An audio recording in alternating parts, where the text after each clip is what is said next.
الحمد لله رب العالمين الصلاة والسلام على خاتم النبيين وعلى آله وصحبه أجمعين أما بعد فأعوذ بالله من الشيطان الرجيم بسم الله الرحمن الرحيم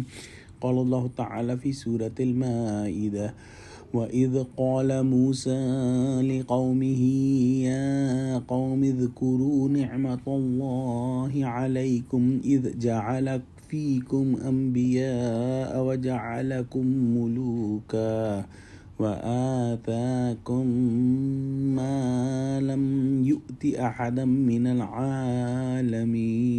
ترجمہ: اور جب موسیٰ نے اپنی قوم سے کہا کہ بھائیو، تم پر خدا نے جو احسان کیے ہیں ان کو یاد کرو کہ اس نے تم میں پیغمبر پیدا کیے اور تمہیں بادشاہ بنایا اور تم کو اتنا کچھ عنایت کیا کہ اہل عالم میں سے کسی کو نہیں دیا۔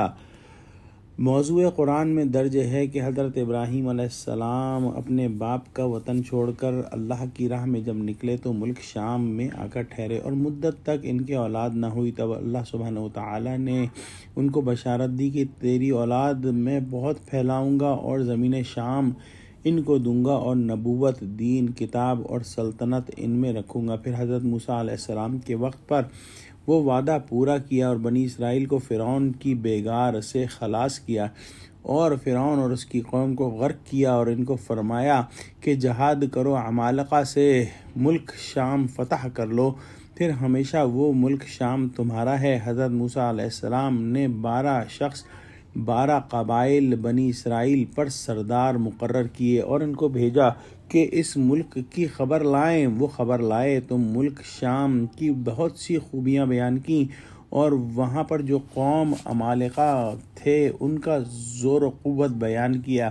حضرت موسیٰ علیہ السلام نے ان کو کہا کہ تم قوم کے سامنے ملک کی خوبی بیان کرو اور دشمن کی قوت کا ذکر مت کرنا۔ ان میں سے 2 شخصوں کے علاوہ تمام 10 شخصوں نے اس حکم کی خلاف ورزی کی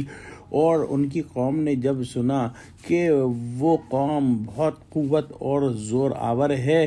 تو انہوں نے نامردی کا مظاہرہ کیا اور چاہا کہ پھر الٹے پاؤں مصر پھر جائیں۔ اس تقصیر کی وجہ سے اللہ سبحانہ وتعالی نے 40 برس تک ان کے لیے فتح کو دور کر دیا اور وہ جنگل میں بھٹکتے پھرے۔ ان 40 برسوں میں وہ تمام پست حوصلہ لوگ ختم ہو گئے اور مر کھپ گئے اور ان کے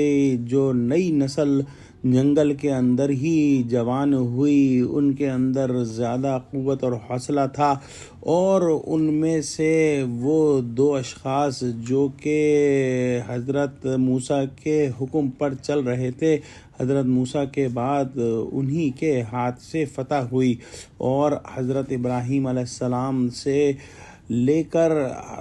حضرت موسیٰ علیہ السلام تک اللہ سبحانہ وتعالی نے بہت سے نبی جو ہے وہ بنی اسرائیل کے اندر پیدا کیے اور ان کے بعد بھی یہ سلسلہ نبوت بہت عرصے تک جو ہے وہ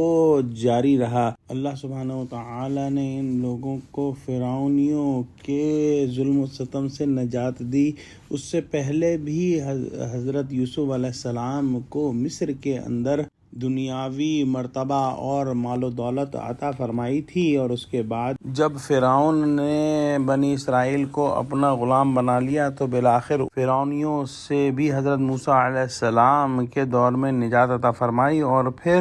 مزید بادشاہت جو ہے وہ ابھی فیوچر میں آنی تھی جو کہ حضرت داؤد اور حضرت سلیمان علیہ السلام کے دور میں آئی۔ گویا اللہ سبحانہ وتعالی نے ان کو دین و دنیا دونوں میں بڑے جو ہے وہ مناصب عطا فرمائے اور جو ہے دینی لحاظ سے سب سے بڑا منصب نبوت ہے اور دنیاوی اقبال کی آخری حد آزادی اور بادشاہت ہے اور یہ دونوں چیزیں بنی اسرائیل کو عطا فرمائیں۔ دعا کرتے ہیں کہ اللہ سبحانہ وتعالی ہم کو قرآن کا فہم عطا فرما، آمین۔ وآخر دعوانا ان الحمد للہ رب العالمین، والسلام علیکم ورحمۃ اللہ وبرکاتہ۔